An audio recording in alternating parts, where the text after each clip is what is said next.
Jon Jones. The name itself is legendary. The youngest UFC champion in history, the longest undefeated streak in UFC title fights, a two-division champion, and to many, the GOAT.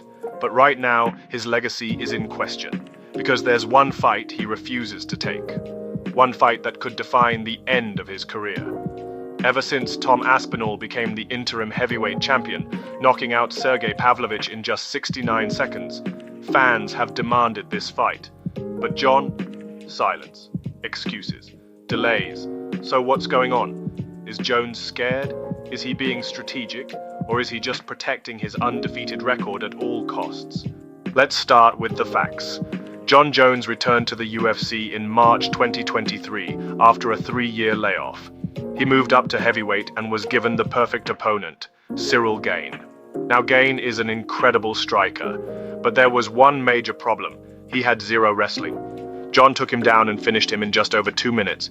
It was the easiest heavyweight title win in UFC history, and immediately after, Jon chose his next opponent. Not Tom Aspinall, not Sergey Pavlovich, not any of the young, dangerous heavyweights. He called out Stipe Miocic. Now let's be clear, Stipe is a legend, the most accomplished heavyweight in UFC history. He's 41 years old. He hasn't fought since 2021. His last fight, a brutal knockout loss to Francis Ngannou. Stipe is not the same fighter he was 5 years ago. Jones chose him because it was the safest fight. Meanwhile, Tom Aspinall was rising fast. He destroyed Tybura in 73 seconds. Then, when Jones pulled out of UFC 295, Aspinall stepped up on 12 days' notice to fight Sergey Pavlovich, the scariest knockout artist in the division. And what happened? Aspinall knocked him out in 69 seconds. He became the interim heavyweight champion. And suddenly, the UFC had the fight everyone wanted. Jon Jones versus Tom Aspinall. Champion versus champion. The young, dangerous contender versus the veteran legend. But Jon? He refused. No response. No call-out. When he finally acknowledged Aspinall, he made excuse after excuse. First, he said he wanted to fight Stipe. Then, he said he needed 6 months to prepare for Aspinall. Jon has called Tom Aspinall a nobody on several occasions. He said that beating Tom does nothing for his legacy, and that he hasn't fought any champions. Now, he needs half a year to get ready. It's obvious. Jon is stalling. He's hoping Aspinall takes another fight and loses, so he never has to face him. But maybe there's a reason for it. Why Tom Aspinall will defeat Jon Jones. Jon Jones has always dominated fighters with his wrestling and range. He's an expert at keeping opponents at a distance, using his long reach, and then taking them down when they get close. But Aspinall isn't like Jones's past opponents. Let's compare.